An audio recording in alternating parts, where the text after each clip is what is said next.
follow-up. Bakit hindi na lang po nangyari na yung itemization before the ratification? Marami nga kami.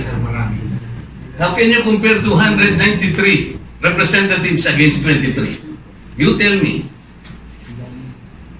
It's something that they should understand also. Meron namang escape provision. Tingnan ninyo ha. Kung pag-aralan po natin yung nababasa niyo naman po. Merong escape clause dyan eh. Kapag meron pong conflict between the BICAM report and the GAA will prevail.